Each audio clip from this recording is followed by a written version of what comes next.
¿Cuáles han sido esos malos fichajes, esos malos jugadores o considerados paquetes que llegaron a la U?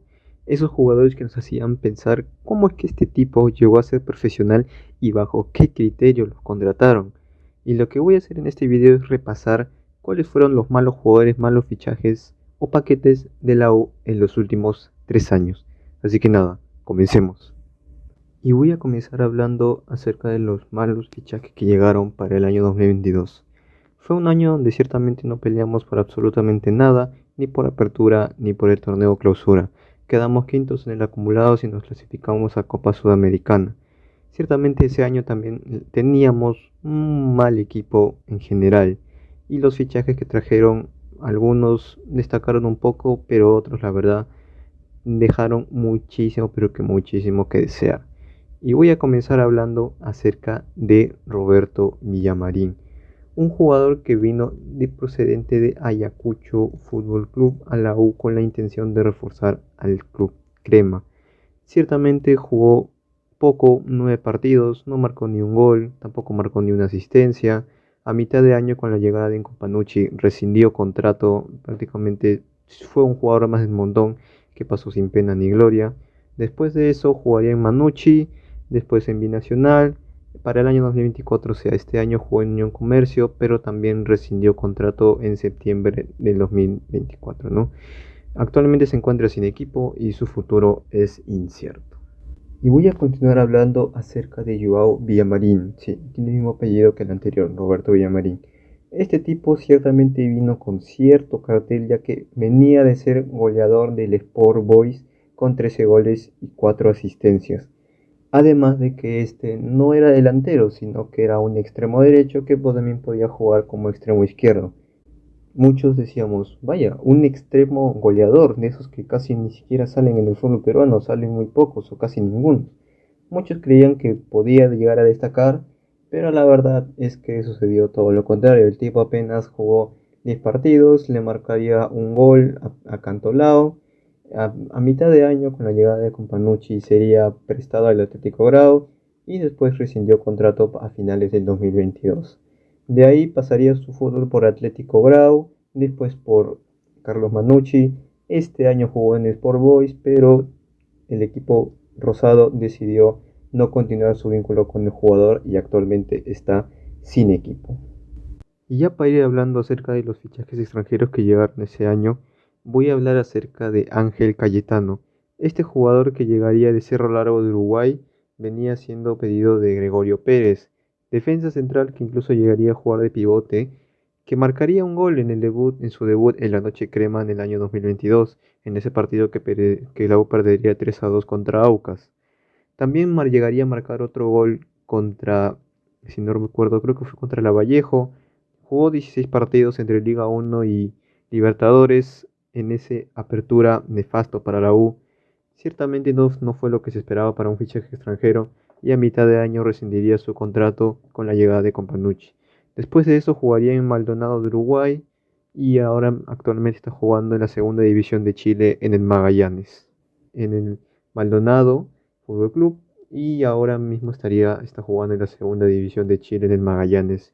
Y ya para acabar el 2022 voy a hablar acerca de que posiblemente es el peor fichaje de ese año y uno de los peores fichajes que yo recuerdo en la U desde que empecé a ver fútbol.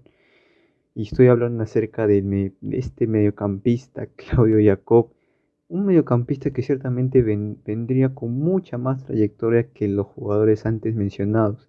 Llegó a ser campeón del mundo sub-20 en el año 2007, y compartió equipo con Ángel Di María y el Kun Agüero.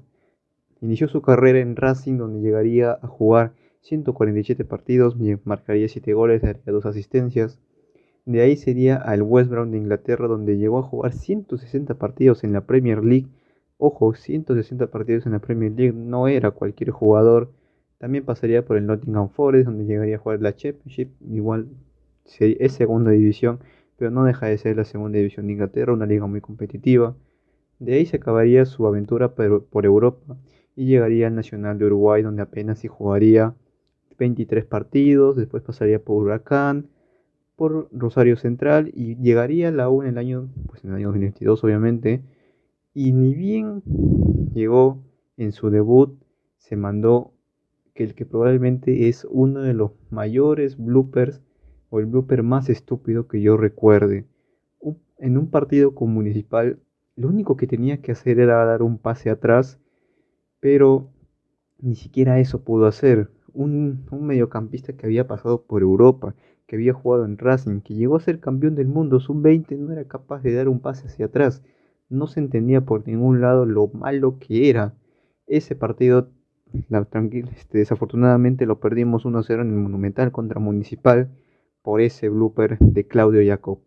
Después de eso, nunca fue titular, apenas si jugaba unos cuantos minutos, jugó solo 8 partidos y a final de año rescindiría contrato, obviamente, porque era un jugador malísimo, muy malo, la verdad, de los peores fichajes que yo recuerdo en la U, hizo que han habido muchos. Hasta actualmente se encuentra sin equipo, desde el 2022 se encuentra sin equipo, y ahí te dice que algo andaba mal con este jugador. Ya de por sí en, en Rosario Central solamente llegó a jugar 11 partidos, o sea, y ahí te decía algo, que ya no era ese jugador que tal vez fue campeón del mundo sub-20, que jugó en la Premier League, ya no era el mismo. Y pues llegó a la U y fue una completa estafa. Y ya vamos a comenzar hablando acerca de los malos fichajes que llegaron a la U en el año 2023. Ciertamente ese año se acertaron con muchos fichajes, pero como siempre suele pasar, no se pueden acertar con todos. Y en este año yo considero que hubieron dos jugadores que fueron pésimos fichajes. Y vamos a comenzar hablando con Yuriel Celi. Este jugador que en algún momento fue de las mayores promesas del fútbol peruano, que incluso llegó a tener ofertas del extranjero como la de Racing Club de Avellaneda. Este el mismo la rechazaría creyendo de que tendría mejores ofertas. Mira tú dónde acabó. Después llegaría a la U procedente de Carlos Manucci, donde jugaría 33 partidos, marcaría 4 goles, dando 2 asistencias. Ese mismo año fue fichado por el Hull City de la Championship de Inglaterra, pero sería prestado a la U. Ese mismo año en la U prácticamente vendría a ser uno de los jugadores menos destacados de ese plantel que saldría campeón. Apenas jugaría 10 partidos, marcó una asistencia. Actualmente sigue en la U, donde su rendimiento también fue bastante malo. La única diferencia es que este año logró marcar un gol. Aunque las últimas informaciones que han habido es que la U quiere adquirir su pase, básicamente algo completamente no se entiende bajo ningún concepto por qué quisieran fichar a un jugador o ya comprar su pase a un jugador que apenas ha marcado un gol y una asistencia en 2 años que lleva en el club y ha jugado tan solo 23 partidos. Creo que en casi ninguno ha sido titular. Y ese gol que lo marcó fue un gol de penal, o sea, algo completamente sin sentido. Y para continuar hablando acerca de los malos fichajes en la U en el año 2023, ahora voy a hablar acerca de uno de los jugadores con una historia muy particular, un jugador con una historia bastante particular y bastante curiosa. Y estoy hablando acerca de Roberto Siucho, canterano de la U que debutó en el año 2013. En el año 2019 sería vendido por $1 millón al Guangzhou Belgrade de la Superliga China. Este jugador ciertamente tiene una historia particular porque en algún punto de su carrera, en algún punto también de su vida, llegaría a nacionalizarse chino, renunciando a la nacionalidad peruana. También se cambió de nombre, pasó a llamarse Roberto Siucho a Xiao Tao Tao, un nombre que te puedes encontrar que puede llamarse algún chifa en alguna parte de Lima. No me sorprendería, la verdad. Tras obviamente no resaltar en el fútbol chino, alguien en la U se le ocurrió que era una brillante idea que este jugador podría ser un refuerzo. En el año 2023 sería contratado por 2 temporadas en la U. Sería uno de los refuerzos para esa temporada. ¿Bajo qué criterio? Nadie sabe, porque la verdad es que en la Liga China creo que nadie nunca vio un partido completo del Jiangsu Evergrande o del Shanghai Shenzhen. La verdad es que ni siquiera sé cómo se pronuncian estos nombres. En el año 2023 ni siquiera llegó a jugar un solo partido, o sea, ni siquiera un minuto llegó a jugar, siquiera para que entre nada, o sea, ni un solo minuto jugó, ni un partido, absolutamente nada, completamente desaparecido del mapa. Para el año 2024 el tipo obviamente no podía continuar. ¿Le rescindieron el contrato? Pues no, sería prestado a la Alianza Atlético de Sullana, donde jugó 13 partidos, no marcaría ni un gol, ni una asistencia, y la verdad es que ahora mismo tiene problemas fuera del fútbol que lo hacen, me hacen creer que el tipo ni siquiera sé si continuaría su carrera futbolística con los problemas que tiene de él, su familia. Bueno, no me voy a meter en eso. Acaba contrato a finales de este año y yo esperaría que obviamente no le renueven, que ni siquiera lo piensen en renovarle. Y bueno, y ahora vamos a pasar a hablar de los malos fichajes que llegaron a la U en el año más importante de la historia, el año del centenario, el año 2024. Ciertamente este era un año donde se esperaba un poco más en cuanto a fichajes, ya que era el año más importante de la historia del club. Ciertamente no se armó mal el equipo, se trajeron buenos jugadores, en otros se trajeron jugadores que no llegaron a destacar por encima del resto, pero ciertamente aportaron, y en otros donde literalmente nos fueron malos fichajes, decepciones, y bueno, voy a comenzar hablando acerca de Christopher Olivares, un jugador pedido expreso de Jorge Fossati antes de que se fuera a dirigir a la selección. Este delantero centro, ex Sporting Cristal, que había salido campeón con el equipo cervecero, que pasó por el fútbol de Portugal. En el año 2023 fue, creo que, el año donde lo vieron, donde Fossati lo vio y dijo que este sería el delantero para el año 2024. La apertura que tuvo con Municipal fue bastante buena. De ahí, por problemas que tuvo Municipal en lo económico, pues varios de sus jugadores se fueron. Él terminó en Cusco FC. De ahí vino a la U para el año 2024 y ciertamente no tuvo minutos al principio con Fabián Bustos porque, como vuelvo a repetir, era un jugador de Fossati. Pero Fossati, al no estar, Bustos no le dio muchas oportunidades, y después entendimos, creo que por qué. El tipo era un apático en muchos sentidos. Principalmente yo recuerdo un partido contra el Cusco FC en la altura y en Cusco, en la que entraría para no hacer prácticamente nada. Incluso yo recuerdo el video que hice en ese entonces, que la verdad sí le pegué bastante. Apenas jugó 13 partidos, marcó 3 goles, uno de ellos al actual campeón de América en un partido en el que perdimos 3-1 contra Botafogo en Brasil. De ahí goles bastante irrelevantes, podemos decir, en partidos que ya estaban solucionados. Nunca llegó a ser el delantero que vimos en ese Deportivo Municipal en la Apertura 2023. Y bueno, actualmente ya rescindió su contrato con la U y ha sido fichado por Atlético Grau. Y ahora vamos a continuar hablando de otro delantero centro. Ciertamente este año se trajeron muy malos fichajes en cuanto a esa posición. No por nada, al final del campeonato estábamos rezando porque Valera ni siquiera se resfríe, porque era el único que teníamos en esa posición. Era el que iba a ser llamado el 9 del centenario, ¿no? O sea, lo vendieron así, la verdad es que fue un completo, no voy a decirle fracaso, porque a ver, dentro de todo aportó con sus 4 goles en esa apertura que se terminó definiendo por diferencia de goles, pero uno esperaba que al ser un delantero extranjero, que el año del centenario y todo eso, que incluso a pesar de que no logró destacar, se le va a recordar dentro de todo como el 9 del centenario que trajeron para esa posición. Pues bueno, ya saben, creo que estoy hablando de Diogo Regaray, este delantero que lo trajeron de la Liga de Chipre, que sí, jugaba en Europa, pero en Chipre, o sea, Chipre es una isla. Caminas que 3 metros, 4 metros, 3 cuadras en un distrito de Lima, y ya caminaste por todo Chipre. Había tenido también un pasado bueno en Ecuador en un equipo que no me acuerdo cómo se llamaba, el Deportivo Cuenca, si no me equivoco, en el que había marcado buena cantidad de goles, pero eso fue en el año 2021, 2020, si no recuerdo. Lo trajeron prácticamente de la Liga de Chipre, incluso pagando para que este quedara libre y así ficharlo. O sea, es como si estuvieras directamente comprarlo. Ciertamente pagaron por este delantero, que no sé bajo qué criterio creyeron que un delantero de Chipre podía ser una buena opción. Habían delanteros no sé, la segunda de Brasil, en la segunda de Argentina y tal. Pero bueno, ¿qué criterio habrá usado Barreto? Nadie lo sabe.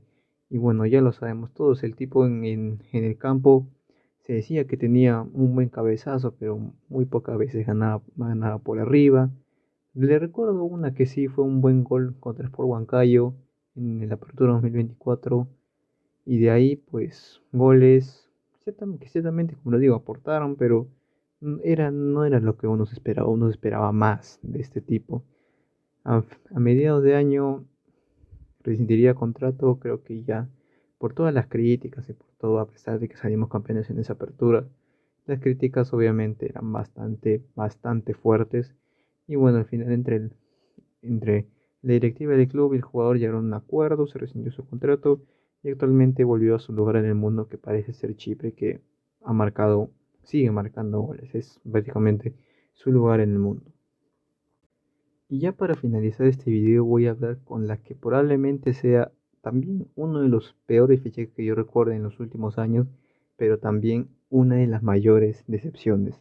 Ciertamente yo no vi a este jugador con camiseta de la U en su tiempo porque yo era bastante chico, tenía apenas 7 años, pero sé que muchos de los que seguramente me están escuchando sí lo vieron y esperaban mucho más de este jugador, incluyéndome, a pesar de que no lo haya visto, a pesar de que no lo haya visto, por lo que rindió en el torneo local, yo me esperaba mucho más. Estoy hablando de Christopher González, Canchita González. Como vuelvo a decir, una de las mayores decepciones que yo recuerdo. Incluso en su presentación se lo presentaron junto al lado de un niño que vendría a ser el Oreja Flores, otro que representaba a Apolo.